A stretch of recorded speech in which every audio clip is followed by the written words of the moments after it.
Sekjen PDIP Hasto Kristianto kembali selamat dari penahanan KPK seperti 5 tahun yang lalu. Pemanggilan kedua yang dianggap sebagai pemanggilan terakhir bagi Hasto sebelum berkas dilimpahkan ke pengadilan ternyata tak terjadi. Angka 13 yang dianggap sebagai angka sial ternyata tak berlaku bagi nasib Hasto hari ini. Hasto yang disebut Roni Talapesi didampingi 1000 pengacara itu keluar dari gedung KPK dengan tersenyum.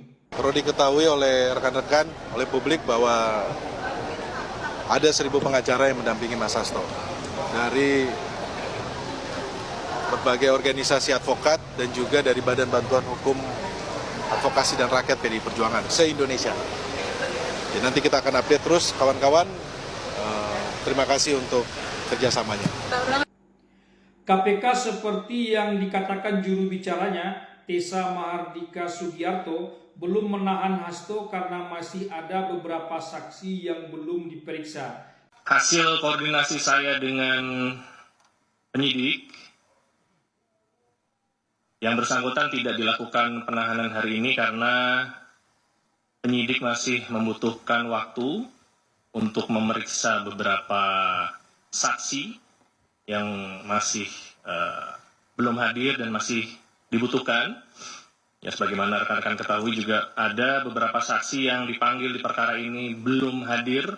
KPK agaknya belum benar-benar siap dengan pentersangkaan Hasto ini. Aroma kasus ini dipaksakan atau ada pesanan politik pihak tertentu bisa saja dibenarkan. Tapi keterangan pengacara Hasto, Magdir Ismail, saat keluar dari gedung KPK tak lagi menyerang KPK seperti biasanya. Saya ingin sampaikan bahwa proses pemeriksaan hari ini sudah selesai dilakukan untuk hari ini. Pemeriksaan selanjutnya akan dilakukan sesuai dengan kebutuhan dari pihak penyidik. Ya.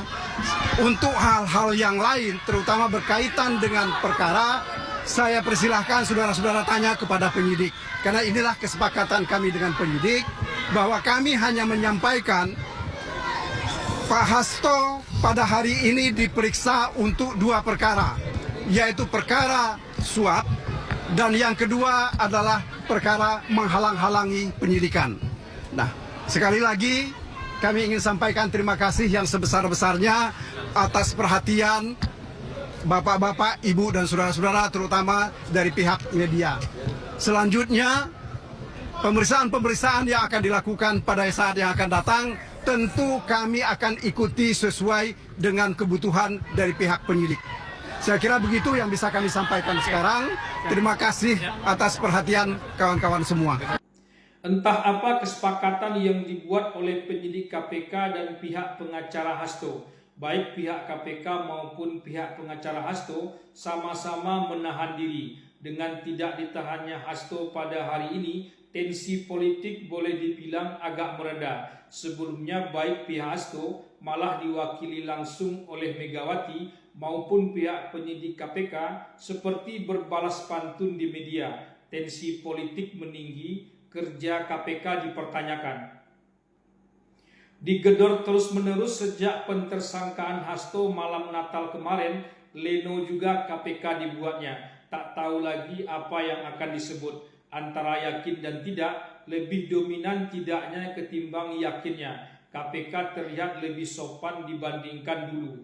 Dulu seperti tak ada ampunnya. Era Novel Baswedan terlihat lebih jenggo. Bahkan ada yang mengistilahkan sebagai Taliban atau kelompok garis keras dalam pemberantasan korupsi.